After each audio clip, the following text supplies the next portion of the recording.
Bonjour à tous, on se retrouve pour un nouvel événement. Aujourd'hui, le The 50 se dispute à Vincennes sur un parcours de 2700 mètres. On a affaire à des 6-7 évitants qui n'ont pas gagné 155 000 euros. Course assez ouverte, beaucoup de possibilités dans cette compétition qui a réuni 16 concurrents sur le parcours des 2700 mètres de la grande piste.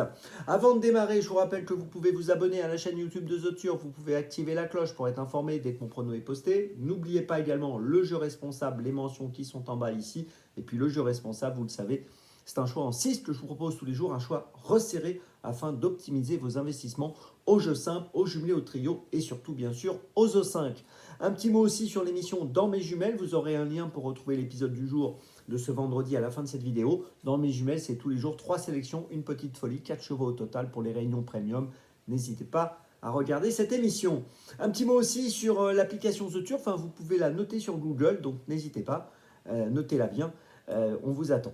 Allez, on commence pour ce The 5 aujourd'hui qui va se dérouler en fin de journée à 20h15. J'ai placé en tête le numéro 9, Inérit.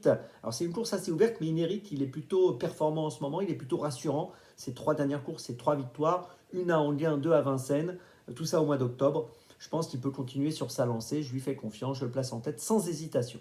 En deuxième position, j'ai retenu Assez Loving You, le numéro 11 qui a été absent longuement entre 2021 et 2024, donc longue absence.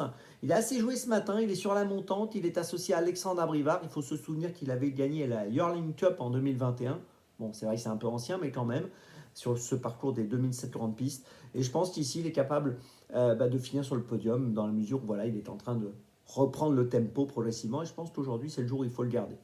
En troisième position, j'ai retenu le numéro 14, Ideal Green, qui est pas mal engagé dans la course. 152 815 euros de gain pour une qualif pour les chevaux en palier, 155 000.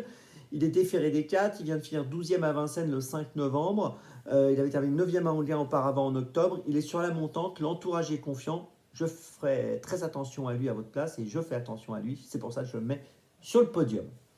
En quatrième position, j'ai retenu le 6 Inferno Piper qui sera ferré et déféré des postérieurs pour la première fois dans cette course associé à Christophe Martin. C'est un cheval qui a été absent longtemps lui aussi, comme I Still Will Loving You. Il a été absent entre juillet 2022 et septembre 2024, donc absence assez longue. Il a couru 2 fois sur l'herbe, 4e et 2e, et il vient dernièrement de finir 5e à Lyon le 20 octobre. Il est sur la montante et je pense que pour une place, il vaut mieux le garder avec nous. En 5e position, j'ai placé le numéro 12, Iggy Pop d'Airfray, qui est un concurrent qui a été malheureux l'autre jour à Anguin. Il a fini 7e, il n'a pas pu s'exprimer, il aurait pu finir beaucoup plus près dans le prix de la place des Vosges. Jugé sur cette sortie, on est obligé de le garder. Et puis en 6e position, j'ai retenu le 8, Eleco, qui est en forme, qui vient de gagner à Grain le 12 novembre sur 2725 mètres. Si on prend ses 10 dernières courses, il a fini 8 fois dans les 5. Et je pense que pour une petite place, c'est intéressant de le conserver. Je vous résume mon choix en 6 pour ce The 5 or très ouvert. En tête et en base, les numéros 9 et 11. Et puis derrière, j'ai placé le 14, le 6, le 12 et le 8. Départ de la course aujourd'hui, les amis, attention, 20h15. N'oubliez pas, dans mes jumelles avec le lien qui est affiché. On se retrouve maintenant demain pour Vincennes. Et d'ici là, avec The Turf, ça va aller.